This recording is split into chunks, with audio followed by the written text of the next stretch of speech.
नमस्कार, मैं हूं मिलिंद खांडेकर और आप देख रहे हैं साप्ताहिक सभा का विशेषांक बिहार विधानसभा चुनाव को लेकर।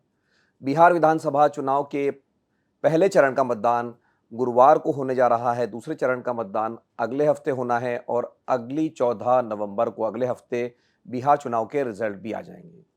तो बिहार चुनाव में बिहार का मूड क्या है, ये जानने के लिए हमारे साथ जुड़ रही है इंडिया टुडे की मैनेजिंग एडिटर मारिया शकील। बहुत-बहुत स्वागत है आपका मारिया। जी, नमस्कार। तो सबसे बड़ा सवाल लोगों के मन में यही है कि किसका पलड़ा भारी है, क्योंकि अब तो जो है पहले चरण के लिए मतदान का समय आ गया है। आप काफ़ी घूमी हैं, इस समय आप पटना से जुड़ रही हैं हमारे साथ, लेकिन आप लगातार बिहार के अलग-अलग हिस्सों में घूम रही हैं। तो आपका क्या आकलन है? क्योंकि पिछली बार जो 12,000 की बार-बार तेजस्वी यादव ज़िक्र करते हैं कि 12,000 का ही अंतर था और इस बार वो हम अंतर पाट लेंगे, क्योंकि हमारा साथ और भी पार्टनर्स आ गए हैं। तो बड़ी तस्वीर आपको क्या दिख रही है कि इस चुनाव में कौन भारी लग रहा है आपको? लेकिन जी, ये एक साफ तौर पे जैसे चुनाव का वक़्त करीब आ रहा है, पिक्चर साफ दिखने लगी है। नीतीश कुमार के खिलाफ कोई नाराज़गी नहीं है, जो हमने 2020 के चुनाव में देखा था। इस बार नीतीश कुमार को लोग बहुत ही फॉन्डली, अफेक्शनेटली, मोहब्बत से याद कर रहे हैं और उनकी हर काम को गिनाते हैं। ये भी कहा जाता है, जो युवा है बिहार का, वो भी बोल रहा है कि जो सड़कें बनी हैं, जो हाईवेज़ बने हैं, वो नीतीश कुमार की देन है। तो एक बिहार का जो मिज़ाज है आज के दिन में, वो नीतीश कुमार के फ़ेवर में दिख रहा है। दूसरी बात ये कि सारे जो कास्ट ग्रुप्स हैं मिलिंद जी, वो बहुत ही डिफरेंटली बिहेव कर रहे हैं। यूजुअली ये एसोसिएट किया जाता था कि जो यादव हैं वो बहुत लाउड होंगे, वो नहीं दिख रहा। जो मुसलमान हैं वो तेजस्वी के साथ बहुत ही स्ट्रांगली होंगे, वो भी चुपचाप से बैठे हुए हैं। और जो नीतीश कुमार का वोटर है, जो ज्यादातर साइलेंट वोटर्स माना जाता था, वो बहुत ही ओपनली बोल रहा है। तो ये जो चुनाव है वो नीतीश कुमार के इर्द गिर्द क्लियरली रिवॉल्व कर रहा है। वो एक सेंट्रल फिगर है और अगर मैं ये कहना चाहूँ, ये स्टेटस को का चुनाव है, जिसमें नीतीश कुमार को हटाने का कोई मिज़ाज नहीं है। नीतीश कुमार के लिए अगर वुमेन कॉन्स्टिट्यूएंसी बहुत ही वोसिफरसली मोहब्बत से याद करती है, उनके हर एक-एक काम को और गिनाती है, तो उसी तरह से उनके जो कास्ट ग्रुप्स हैं, वो भी उनको याद कर रहे हैं। तो नीतीश कुमार अ आयरनी देखिए बिहार की सियासत की कि अगर 2020 में नीतीश कुमार एक्टिव थे, 2025 में उनकी सेहत ठीक नहीं है। 2020 में बिहार के लोगों ने लगभग मन बना लिया था कि उनको हटाना है। उनको शायद एक सबक सिखाना वो चाह रहे थे। 2025 में नीतीश कुमार का पेल शैडो है, लेकिन वो वही लोग याद कर रहे हैं। तो मेरा ये असेसमेंट है कि ये 2025 का चुनाव बिहार आगे बढ़ेगा या नहीं, लेकिन ज़रूर मेमोरीज़ में लड़ा जा रहा है। मैं ये इसलिए कह रही हूँ कि महिलाओं से आप बात करिए तो उनका कहना है कि 2006 में नीतीश कुमार ने अगर साइकिल और यूनिफ़ॉर्म दिया तो 2007 में उन्होंने 50% reservation for women in panchayat दिया। फिर वो आगे बढ़कर उन्होंने 35% रिज़र्वेशन दिया पुलिस फ़ोर्स में, फिर शराबबंदी कराई। तो गिना रही हैं महिलाएँ कि नीतीश कुमार ने क्या-क्या किया। इसीलिए मैं ये कह रही हूँ ये मेमोरीज़ का इलेक्शन है, क्योंकि अगर नीतीश कुमार की की जो मेमोरी है लोगों के माइंड में, वो बहुत ही पॉज़िटिव मेमोरी है। तो दूसरे तरफ बार-बार ये जंगल राज का बैगेज तेजस्वी यादव को हॉन्ट कर रहा है। अ, 20 साल पहले की घटना है, उस वक़्त तेजस्वी राजनीति में आए भी नहीं थे, लेकिन वो जो मेमोरी है, वो बार-बार लोगों के ज़ुबान पर आ रही है। तो मैंने बहुत युवाओं से बात की मिलन जी, और मैंने बोला कि आप तो 20 साल के हैं, आपको क्या पता कि उस वक़्त क्या था? तो उनका कहना है कि उनके माता-पिता उनको बताते हैं कि ये हुआ करता था। तो माता-पिता युवाओं का वोट डिसाइड कर रहे हैं, ये क्लियर है। और वो महिलाएँ हैं, जो घर के अंदर परिवार में जब चर्चा हो रही है, तो महिलाएँ अपने बच्चों को बता रही हैं कि ये 20 साल पहले हुआ करता था। नहीं तो फिर आपको क्या लग रहा है कि तेजस्वी यादव वापस मौका चूक जाएँगे? क्योंकि इस बार उन्होंने काफ़ी मेहनत की अपना जो सोशल बेस को एक्सपैंड करने के लिए, जैसे आईपी गुप्ता की पार्टी को लाया है, वीआईपी को भी उन्होंने आखिर तक बचा के रखा है। कांग्रेस पार्टी ने भी इस बार रविदासी समाज से अपना अध्यक्ष चुना है। तो तेजस्वी ने भी ये कोशिश 2020 से की थी, जैसा कि आपने कहा कि नौकरियाँ का जब वादा किया था, तब से उन्होंने ये जंगल राज से पीछा छुड़ाने की कोशिश की थी। और इस बार वो अपना जो सामाजिक आधार है उसको मुस्लिम और यादव के आगे ले जाना चाह रहे हैं। तो आपको लग रहा है कि वो जो कोशिश है वो नाकाम हो रही है इस बार, उनको अपना जो बेस एक्सपैंड करना था चुनाव जीतने के लिए? उन्होंने कोशिश तो की और मिलिंद जी उस वक़्त जब तेजस्वी का नाम चीफ मिनिस्टर कैंडिडेट के तौर पर अनाउंस होता है, फिर Mukesh Sahani deputy chief minister के तौर पर अनाउंस होते हैं और जो तस्वीरें आती हैं जैसे ही उस अनाउंसमेंट के बाद के तेजस्वी मुकेश सहनी, आईपी गुप्ता साथ में मिलकर के चुनाव के मैदान में हैं। तो एक एक उस वक़्त एक सडन वो दिखा था। एक सडन ग्राफ में अगर आप देखिए तो वो भी एक दिखने लगा था कि तेजस्वी यादव आज की डेट में भी सबसे पॉपुलर चीफ मिनिस्टरियल कैंडिडेट हैं बिहार में। ये डिनायल जी। नहीं है। अ, क्या वो ट्रांसलेट हो रहा है वोट्स में? शायद हम लोगों को 14 तारीख को पता चलेगा। और मैं एक चीज़ और एस्पेक्ट बताऊँ कि आरजेडी एक ऐसी पार्टी है जिसने सारे पॉलिटिकल कास्ट ग्रुप्स को रिप्रेजेंट करने की कोशिश की है अपने टिकट डिस्ट्रीब्यूशन में, क्योंकि वो सबसे मैक्सिमम नंबर ऑफ सीट्स पे कॉन्टेस्ट कर रहे हैं। 143 सीट्स पर आरजेडी अकेले कॉन्टेस्ट कर रही है। अगर बाकी की तुलना में देखिए तो 101 पर भाजपा और जदयू है। तो 143 सीट्स पे इसलिए उनका ऑप्शन ज्यादा था कि बाकी सब जो ऑप्शंस है जैसे ईबीसी को रिप्रेजेंट करना हुआ या फिर भूमियार्स को हो या बहुत सारे कास्ट ग्रुप सबको उन्होंने टिकट्स दिया है। और एक बहुत ही इंटरेस्टिंग एस्पेक्ट ये भी है कि महिलाओं का रिप्रेजेंटेशन टिकट डिस्ट्रीब्यूशन में सबसे ज्यादा आरजेडी में है। और इस बार आरजेडी ने ये भी किया है कि 50% जो उनके कैंडिडेट्स हैं, जो सिटिंग एमएलएज हैं, उनका टिकट भी काटा है। तो उनको लग रहा था कि जो लोकल कैंडिडेट्स के अगेंस्ट में अगर एंटी इनकम्बेंसी होगी उनकी, तो वो काट देंगे क्योंकि बाकी सब कास्ट ग्रुप्स को उनको लाना था अपने एमवाई कॉम्बिनेशन को आगे बढ़ाने के लिए। अगर एमवाई करीब 31 या 32% पर है, तो उनको अगर पहुंचना है 40% पर, तो 8% उनको लग रहा था 2% ये मल्लब ले आएंगे, 2% आईपी गुप्ता ताती ले आएंगे, फिर कुछ रविदास आ जाएंगे, तो वो 40% तक पहुंच जाएंगे। ये उनका कैलकुलेशन आज भी है और इसलिए वो कैंपेन कर रहे हैं, कोशिश कर रहे हैं। लेकिन जिस तरह का इंथुजियाज्म और जिस तरह का जुनून हमने 2020 के चुनाव में तेजस्वी के नाम पे देखा था, वो इस बार नहीं दिख रहा। तेजस्वी के नाम पर एक फ्रेशनेस था। तेजस्वी का जो चुनाव ये माना जा रहा था कि वो एक युवाओं की भाषा बोल रहे हैं, नौकरी की बात कर रहे हैं। बिहार में 2020 तक नौकरी की चर्चा नहीं होती थी। 2025 में तो नौकरी बरसा रही है सारी पॉलिटिकल पार्टीज।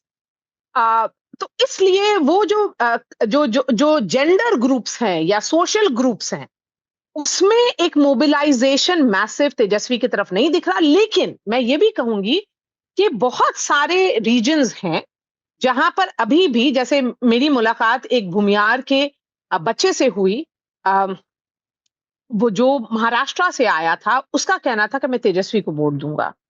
उसी तरह से बहुत सारे पॉकेट्स में तेजस्वी का नाम हो रहा है और वो लोग बोल रहे हैं तेजस्वी को फेवरेबली देखेंगे।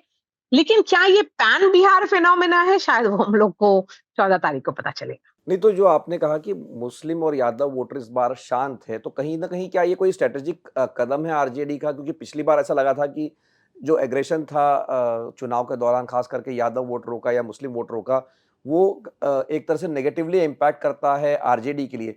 तो ये क्या साइलेंट इसलिए है कि उनको लगता है कि चुपचाप हम वोट डाल दें, शोर ना मचाएँ, बाकी जातियाँ उससे विचलित ना हों, या सचमुच में ही मुसलमानों में या यादवों में उत्साह की कमी है आरजेडी को लेकर?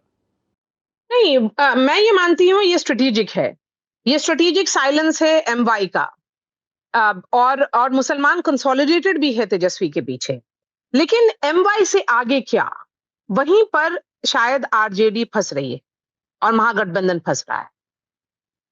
क्योंकि उन लोगों ने जो कैंपेन शुरू किया pan Bihar special intensive revision के अराउंड वोट अधिकार यात्रा, उससे मोबिलाइजेशन और एक माहौल बना था।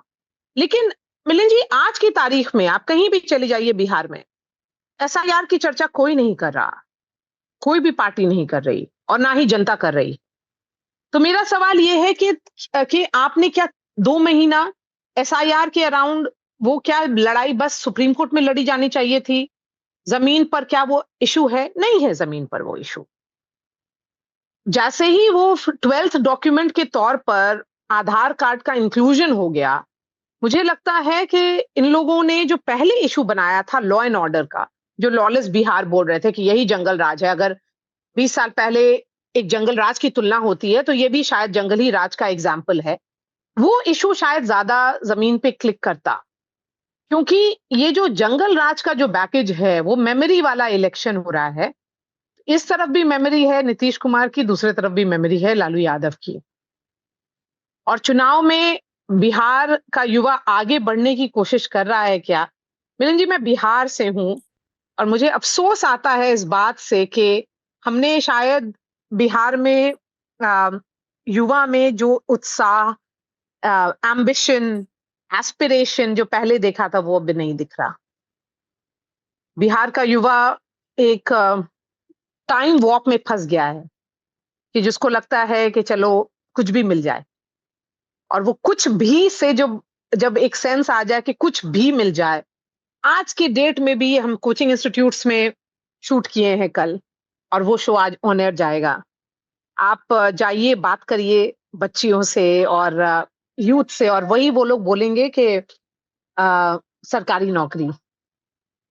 अ, हम लोगों ने बिहार 20 साल पहले छोड़ा, और सरकारी नौकरी की चर्चा उस वक़्त होती थी, बिहार में सरकारी नौकरी की चर्चा आज भी है। सरकारी नौकरी की संख्या नहीं बढ़ी है। तो ये एस्पिरेशन उनका कहाँ अचीव होगा? नहीं तो जो प्रशांत किशोर मारिया इसमें एक उम्मीद बन के उभरे थे या तीसरी फोर्स बन के उभरे थे कि ये जो बाइपोलर इलेक्शन होता है, तो अब वो इस चुनाव में प्रशांत किशोर क्या बाहर है इस चुनाव में, ये बाइपोलर चुनाव है या अभी भी वो इस चुनाव के परिणाम पर किसी का वोट काट सकते हैं या उनका कोई असर नहीं होगा? इस प्रशांत किशोर ने बहुत कोशिश की मिलिंद जी। मैं उनको फुल क्रेडिट दूँगी कि अगर किसी की रैली में एंथुसियाज़्म दिख रहा है, वो प्रशांत किशोर की रैली में एंथुसियाज़्म दिख रहा है। अगर आप बात करिए बच्चों से, तो वो बोलते हैं कि प्रशांत ने ये बोला, ये किया। वो 3 साल यहाँ पर ज़मीन में मौजूद थे। उन्होंने जम करके बिहार के हर गाँव में जाकर के अपना इश्यू रखा है, समझाने की कोशिश की है। और ये जो चुनाव है मिलिंद जी, ये फ़ोन का चुनाव है। मोबाइल पर वीडियो देखने वाला चुनाव है, टीवी या अखबार वाला चुनाव नहीं, जिसमें मोड ऑफ कम्युनिकेशन शायद प्रशांत पहले समझ चुके थे, स्ट्रैटेजिस्ट रहे हैं। तो उनको ये पता था कि अगर फ़ोन पर, मोबाइल फ़ोन में कोई भी घुस जाएगा, तो वो घर-घर पहुँच जाएगा। तो इसीलिए उन्होंने इंटरव्यूज़ देना शुरू किया, यूट्यूबर से बात करना शुरू किए, न्यूज़ चैनल सबसे बात करना शुरू किया। तो उनका था कि पॉपुलैरिटी कोशंट में अगर वो पहुँचने लगेंगे, हर घर पहुँच जाएँगे, तो शायद उनका ये चुनाव आसान हो जाएगा। लेकिन मुझे लगता है कि प्रशांत किशोर का अपना खुद का कॉन्टेस्ट नहीं करना, वो एक टर्निंग पॉइंट उनके कैंपेन का माना जाएगा। जिस वक़्त उनकी सारी मेहनत एक तरफ और वो खुद मैदान में ना दिखना, उनका एक तरफ हो जाता है। क्योंकि वो एक इम्पोर्टेंट फैक्टर हैं बिहार के चुनाव के लिए। ये मैं डिनाई नहीं करूँगी। लेकिन वो कितना बड़ा फैक्टर बन पाए, वो शायद हमें इंतज़ार करना पड़ेगा। लेकिन आज की डेट में वो उनका इम्पैक्ट आप सीट स्पेसिफिक देखेंगे। जनसुराज का जहाँ पर कैंडिडेट अच्छा है, तो वहाँ पर उनका इम्पैक्ट है, लेकिन क्या वो कॉन्टेस्ट में है? मुझे अभी भी नहीं पता। कॉन्टेस्ट क्या आज की डेट में बाइपोलर हो रहा है, साफ तौर पे वही दिख रहा है। लेकिन अगर प्रशांत किशोर अपनी सीट से आगे बढ़ते हैं, तो युवाओं में उनमें उत्साह ज़रूर है। अगर ये कहा जाए कि कोई युवा उनकी चर्चा करता है, तो करता ज़रूर है, लेकिन ये साथ में ये भी बोलता है कि शायद अभी नहीं, बाद में। तो अभी नहीं, बाद में का क्या मतलब माना जाए कि अभी हाँ, उनकी बातें अच्छी लगती हैं, उन्होंने अच्छी बातें ज़रूर की, लेकिन क्या उनको इंतज़ार कराएगा बिहार का युवा? जी, बहुत-बहुत धन्यवाद मारिया शकील हमारे साथ जुड़ने के लिए। तो मारिया का ये कहना है कि ये चुनाव यादों का चुनाव है, बिहार अभी भी कहीं न कहीं पुराने समय में फँसा हुआ है, टाइम रैप में फँसा हुआ है। एक पक्ष जो है बात कर रहा है नीतीश कुमार ने क्या काम किया 20 सालों में उनके लिए, ख़ास करके महिलाएँ और उनका जो जातीय वर्ग समर्थक लोग हैं, वो उसका क्रेडिट देते हैं और नीतीश को दोबारा लाना चाहते हैं। वहीं दूसरी तरफ जो आरजेडी है, तेजस्वी यादव है, वो एक बैगेज उनके कंधों पर है, उनको अभी भी ये बोझ सहना पड़ रहा है, जंगल राज से वो मुक्ति पाने की लगातार कोशिश कर रहे हैं, रोज़गार की बात कर रहे हैं, लेकिन घूम फिर कर बात फिर से लालू के राज पर चली जाती है। और मारिया, मैं एक और बात कहूँगा आपको, चूँकि हम जो बैगेज की बात कर रहे थे, मुझे किसी ने पटना में कहा था, मैं बार-बार आजकल कह रहा हूँ, कांग्रेस के एक लीडर ने कहा था कि ये एंटी इनकम्बेंसी नीतीश की नहीं है, हम लालू की एंटी इनकम्बेंसी खिलाफ लड़ रहे हैं। तो कहीं न कहीं एंटी बिल्कुल इनकम सही कहा आपने। जो आपने कहा ना ये यादों का चुनाव है। और ये देखिए मिलिंद, ये बिहार की आयरनी है कि ये नीतीश कुमार का फेयरवेल इलेक्शन है। ये नियर कंसेंसस है कि नीतीश कुमार का ये फेयरवेल इलेक्शन है। बिहार के लोग मुझे लगता है बहुत ही धूमधाम से उनको विदा करने के लिए तैयार हो रहे हैं कि इन्होंने अच्छा काम किया। जी। जी। और एक जनरल सेंस है कि जेपी मूवमेंट के लालू यादव उतने एक्टिव नहीं है, लेकिन जरूर टिकट डिस्ट्रीब्यूशन में उनका रोल रहा है। आ, वो पॉलिटिकल सीन से लार्जली बाहर हैं क्योंकि वो कोई रैलीज नहीं होल्ड कर रहे, लेकिन नीतीश कुमार इकलौते जेपी मूवमेंट के नेता हैं अभी बिहार की जमीन पर। और जेपी मूवमेंट के नेता को फेयरवेल देने के लिए तैयार हो रहा है बिहार। एक साइलेंट सपोर्ट उनके फेवर में है। आज आप भाजपा के नेताओं से भी बात करिए तो उनको भी लग रहा है कि ये चुनाव नीतीश कुमार का चुनाव है। ये नीतीश कुमार एक उसका जो आप एग्जाम्पल बता रहे थे, उसी का मैं एक अच्छा एनेक्डोट दूंगी जो शायद पूरे चुनाव को सम अप करता है मिलिंद। मैंने किसी से बात की और मैंने ये हमेशा माना है कि बिहार का जो विज़डम होता है, जो ज़मीन की आवाज़ होती है, बहुत रॉ होती है। जी। जी। और वो बहुत ही पर्सनलाइज़्ड तरीके से बिहारी अपनी बात कहते हैं और वो उनको उनमें एक अच्छी सलाहियत होती है बातों को समझाने का। उनका कहना था कि नीतीश कुमार 2020 में बैगेज थे। हम ये मानते हैं बिल्कुल बैगेज थे, इसीलिए पार्टी नंबर 3 पहुँच गए वो। इस बार वो टोटल एनडीए का लगेज उठाए हुए हैं। अगर जी। एनडीए ये चुनाव जीतती है तो नीतीश कुमार की वजह से जीतेगी। नहीं, बिल्कुल आपने ठीक कहा कि इस बार सारा लगेज जो एनडीए का बोझ है वो नीतीश कुमार उठाए हुए हैं। पिछली बार वो मोदी जी के कंधे पर आखिर में आ गया था चुनाव। इस बार नीतीश कुमार को बीजेपी, एक तरह से उनकी मजबूरी भी है। और जैसा कि मारिया ने कहा कि ये विदाई का चुनाव है, संभवतः ये उनका आखिरी चुनाव है। और अब देखना होगा कि अगले गुरुवार को जब नतीजे आएँगे 14 नवंबर को, तो ये विदाई क्या उनकी सत्ता से होती है या दोबारा वो सत्ता में आके अपना जो करियर है वो धूमधाम से ख़त्म करते हैं। एक बार फिर से साप्ताहिक सभा का ये अंक देखने के लिए आपका बहुत-बहुत धन्यवाद।